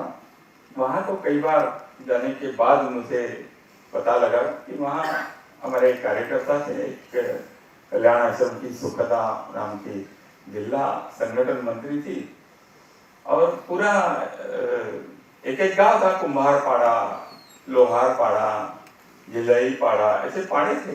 पूरा गांव का गांव कुम्हार का। तो वहां जाने के बाद देखा एक कश्यप नाम का, वो भी इसका काम कर रहा था, उसके घर गए और 10-12 महिलाएं, यानी छोटी उम्र से लेकर 80 उम्र तक के, थोड़ी ज्यादा भी हो सके, वो पहाड़ से टोकरी में मिट्टी लाकर लाए। मैंने कहा यहाँ मिट्टी है तो आप इतने दूर जाकर क्यों लाए? उसने कहा, और हमारा भोजन करने के लिए उसने 1-2 महिलाएं, बाकी सारी जो लड़कियां थी वो भट्टी शुरू करने थी। वो फर्नेस था छोटा सा और उसमें वो मिट्टी डाल दी उन्होंने। हमारा भोजन खत्म होने के पहले ही मिट्टी उबलने लगी, वहाँ रस तैयार होने लगा। एक 8-10 उम्र की लड़की आ गई, उसने पहले ही कुछ ये बनाए थे साँचे, जैसे हिंदू ने बनाए थे, वो थे पीतल के, यहाँ लोहे के और तांबे के थे। और उसने एक भट्टी से निकाला और लोहा, दूसरी भट्टी से तांबा, अलग अलग प्रकार के। मैंने उसको पूछा कि इसमें आपको कैसे समझ में आया कि इसमें लोहा है, इसमें तांबा है? तो उसने कहा कि मेरी माँ ने मुझे माँ के यहाँ से, तो अब मायके कब जाती है सीखने के लिए? नहीं, मैं जब छोटी थी तब मेरी शादी हो गई। अभी तो 25 उम्र तक शादी नहीं होती लड़कियों की, वो छोटी थी, 8-10 साल की थी। जनजातियों में जल्दी शादियां होती है। तो उसने कहा कि तभी मैंने सीखा है। तो हमने तो किताबों में पढ़ा था कि उच्चवर्णीय ब्राह्मण ऐसे जो कोई होते हैं, उन्होंने समाज को, बहुजन समाज को शिक्षा नहीं, शिक्षा से वंचित रखा, महिलाओं को वंचित रखा। तो एक संत है, उन्होंने कहा था, जैसे सुबह बता दिया, नामदेव शिंपी नामदेव महाराज, जो पंजाब में गए थे और भारत की संरक्षण की व्यवस्था की। उन्होंने एक अभंग लिखा है, ज्ञान दीप लाऊ जगी, ज्ञान दीप लगाएंगे घर घर में, जग में। और कैसे लगाएंगे?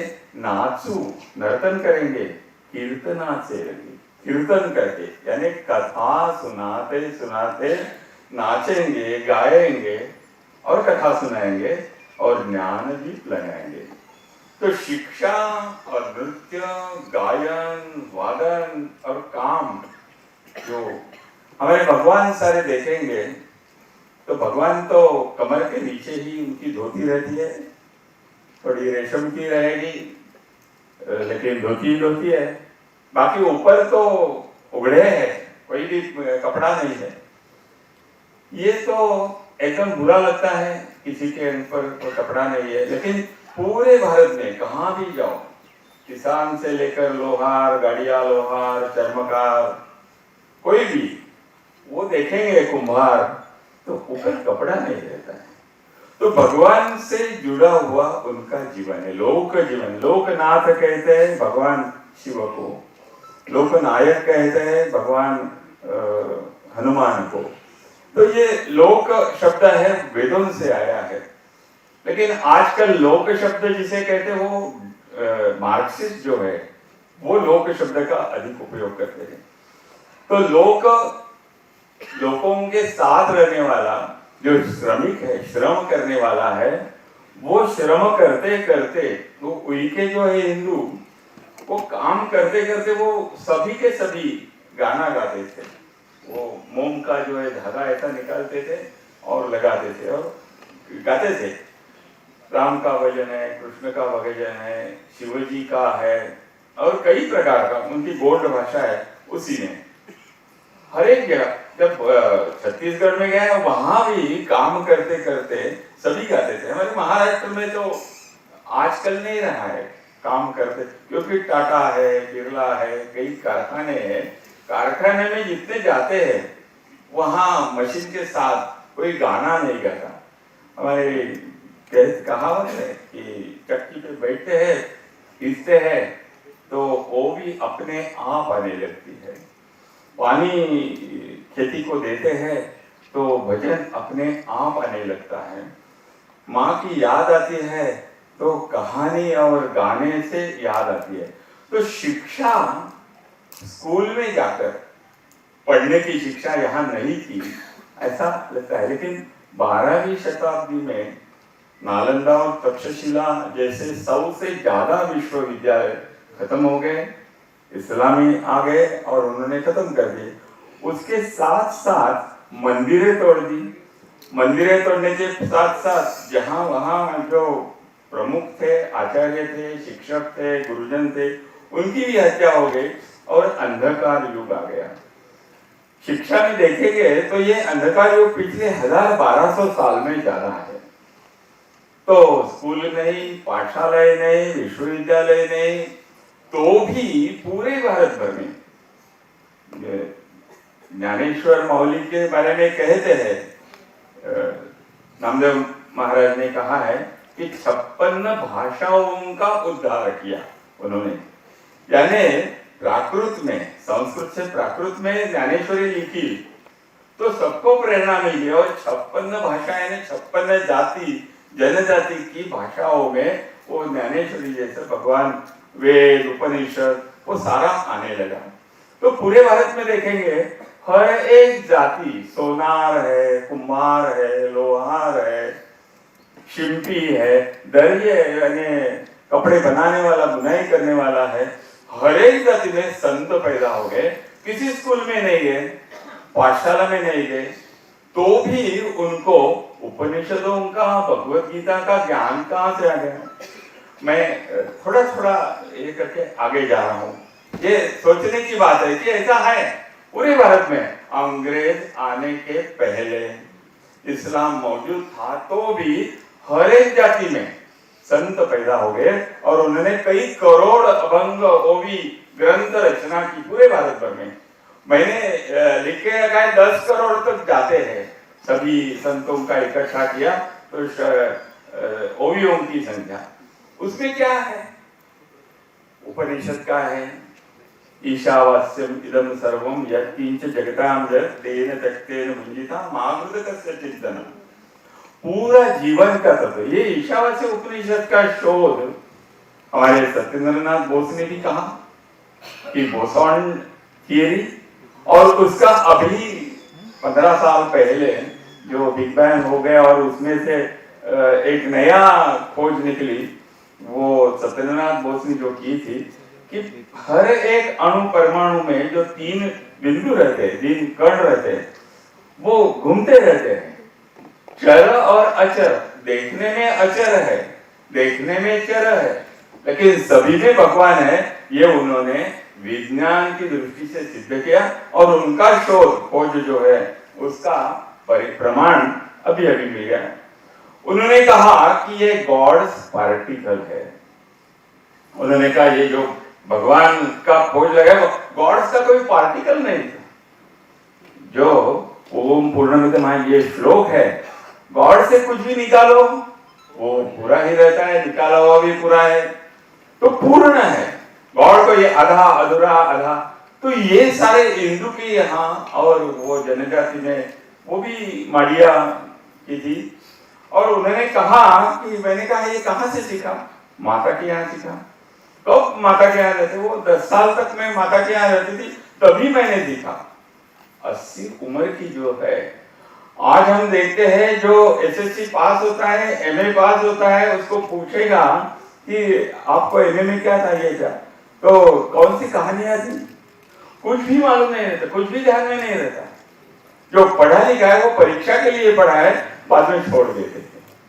तो यहाँ तो 80 उम्र हो गई तो भी मायके में जो सीखा है घर में आ गए, वो सीखना पढ़ना। उसका एक उदाहरण है, सभी जनजाति सभी गांवों में, आज की नहीं पहले की, एक 50 साल पहले तक ये स्थिति थी। हर एक महिला को अपने यहाँ जो वनौषधि है उसका ज्ञान रहता था। जो भगवान राम है, कृष्ण है, गणपति है, महादेव है, पार्वती है, देवी, उनको जब पूजा करते हैं तो पूजा के मंत्र है, जनजाति की भाषा में है, संस्कृत में भी है। वो करते समय बिल्वदल है, बेल का फल है, पान है, तो उसका उपयोग क्या है? ऐसे 108 वृक्षों के नाम और उपयोग, वनौषधि के उपयोग हर एक औरत जानती थी।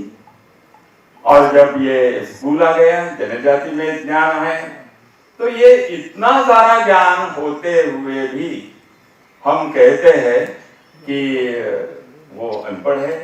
और एक उदाहरण देता हूं, उसने कहा कि आप ये मिट्टी है सूंघ लो, कैसे आपको समझ में है इसमें लोहा है?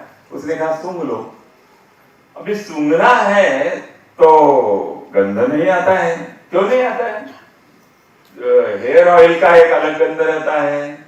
ये टीवी पे दिखाई देते हैं, यहाँ यहाँ ऐसे फवारनी करते हैं। हम सिर्फ फवारनी देखते हैं जब गंदगी फैलती है, तो यहाँ तो हर एक आदमी अपने ऊपर फवारनी करते, तो नैसर्गिक गंध आता ही नहीं। उसने क्या सूंघ लो, नहीं सूंघने को आगे, तो उसने पानी डाला थोड़ा सा मिट्टी के ऊपर और फिर से गंध आने लगा। तो ये होने के बाद वहां जो सुखदा थी, कार्यकर्ती वनवासी जनजाति थी, उसने कहा कि आपको और एक मिट्टी दिखाती हूँ, और दूसरी भट्टी उसने की और एक किलो 2 किलो 2.5 किलो ऐसी मिट्टी वो भट्टी में डाल दी। ज्ञान कहां तक पहुंचा था आज विश्वविद्यालय में होता है। आज अमेरिका में क्रमशः पिछले 100 साल में अमेरिका का जो समाज है वो विज्ञान आगे जो आता है वो पहले उनके हाथ में आता है। हमें कुछ मालूम ही नहीं रहता, हमारे इसमें विज्ञान भी नहीं रहता, खत्म हो गया। अच्छा, एक 10 मिनट में 5 मिनट में तो ये उसने दिखाने के बाद उसने वो मिट्टी डाल दी और एक आधा पौन घंटा में वो मिट्टी उबलने लगी। उबलने के बाद उसने वो वहां दूसरी मिट्टी थी काली, उसके ऊपर डाल दी। वो सोना था, करीब 101-1.5 किलो सोने का रस उसने उसे डाल दिया।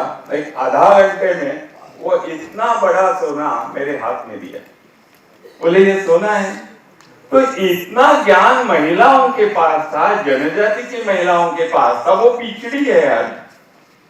एक कहानी और, अजंठा और वेरूल हमारे यहाँ महाराष्ट्र में है।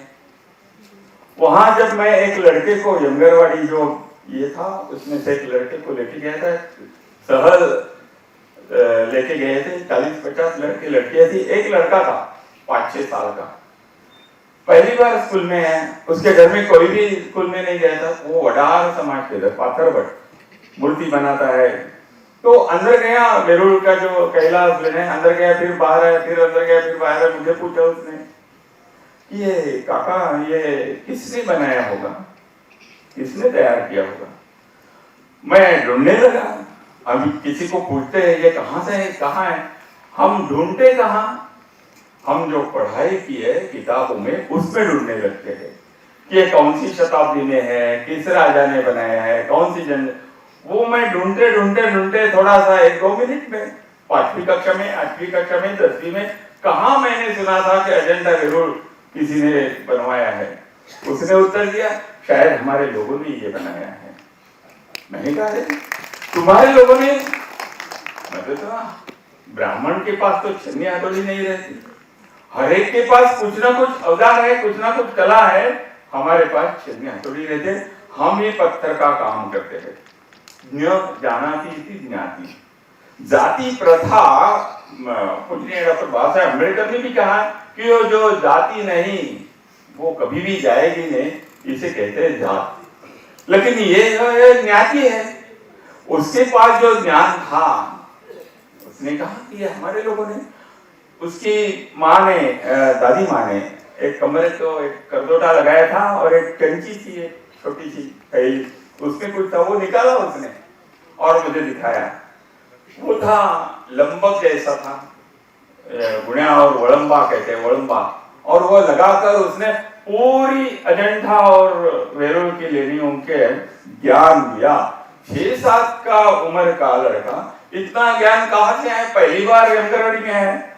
उसके आने के पहले से उसको पूछा तो उसने हम यही काम करते हैं। पूरा भारत में हर एक के पास अलग अलग प्रकार का ज्ञान था।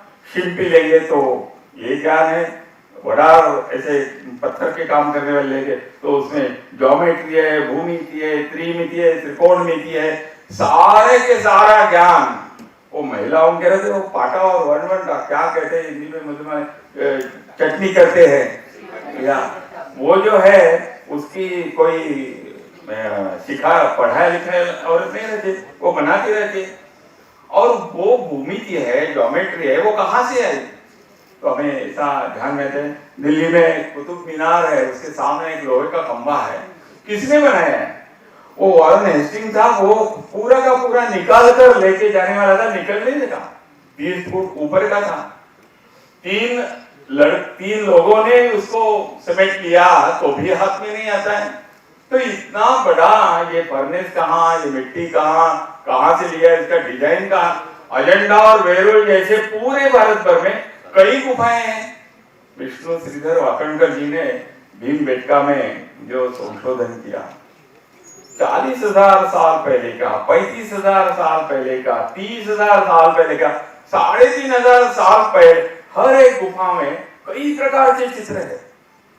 और उसमें बैल है, हाथी है, घोड़ा है, लोगों के है। वो जनजाति, आप भोपाल के नजदीक रहेंगे तो भारत भर में है। वो जनजाति 45,000 साल पहले ज्योमेट्री जानती थी, कलर जानती थी। अभी वो मुझे खींच कर लेने आ रही है तो खत्म करता हूँ। पूरे भारत की हर एक जाति के हर एक गांव में एक पूरा का पूरा गांव पूर्ण था, स्वयं पूर्ण था, स्वावलंबी था और वो स्वावलंबन विज्ञान के आधार पर था। वनौषधि का ज्ञान था। किसी को दवा की जरूरत पड़ी तो वो घूमकर पुणे, मुंबई, दिल्ली अस्पताल बड़े बड़े उसमें लेके वहां जो वैद्य रहता है उसके पास लेके जाते थे और पूरा ऐसे ज्ञानी थे। हर एक गांव में कपड़ा बनता था। कोई भी चीज ऐसी नहीं थी जो वैज्ञानिक दृष्टि आज के दौर पर देखेंगे पूरा का पूरा भारत है। इसलिए भारत तेज पुंज। तेज कहां से आता है? ज्ञान से आता है। ज्ञान कहां से आता है? पढ़ाई। वो कहां से? घर की मां से, वो गोत्र से, परंपरा से ज्ञान उस घर में रहता है, वो ज्ञानी होता है। तो ऐसी व्यवस्था भा में रत, तेज में रत जहां समाज रहता है वहां ही इतने सारे महापुरुष हो गए। भारत भक्ति स्तोत्र हम सुनेंगे, मंत्र सुनेंगे तो उसमें उस ज्ञानी लोगों का नाम है और हर एक का नाम किसी की कास्ट का नाम है। गौतम बुद्ध की जात अभी अभी हमें, शंकराचार्य की जात अभी अभी ध्यान में आने लगी। किसी की भी जात नहीं है, वो ज्ञानी थे, भारत को बढ़ावा देने वाले थे और पूरे भारत के जितने सारे जनजाति हो, पिछड़ा वर्ग हो, आज दरिद्र अवस्था में गए, उनका ज्ञान का उपयोग, उनके ज्ञान का जो है उसके पर्यायी टाटा, बिरला ऐसे कारखाने आ गए। विदेश से मांदरपाट, मैनचेस्टर से कापड़ आने लगा।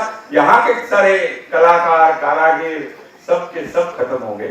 तो आज जो पिछड़ा वर्ग है वो ज्ञानी है, उनको यदि हम फिर से उसी परंपरा से ज्ञान देंगे, ऐसी एक शिक्षा की व्यवस्था पुणे में पुनरुत्थान समरसता गुरुकुलम 1 मिनट में बनाई है, जहां पारंपरिक दृष्टि से हम बंगाल से पट्टचित्रकार को वहां बुलाते हैं, कुटुंब को बुलाते हैं। एक हिंदू जो है इंद्रजीत उइके, उसको फैमिली के साथ बुलाते हैं।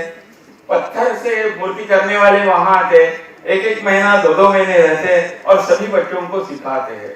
परंपरागत ज्ञान और आधुनिक ज्ञान इसका मिलाप करके पुनरुत्थान समरसता गुरुकुलम हमने बनाया।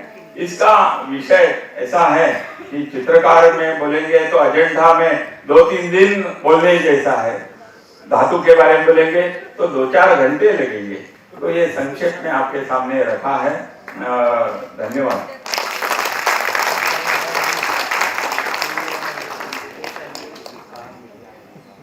बहुत बहुत धन्यवाद भाई साहब।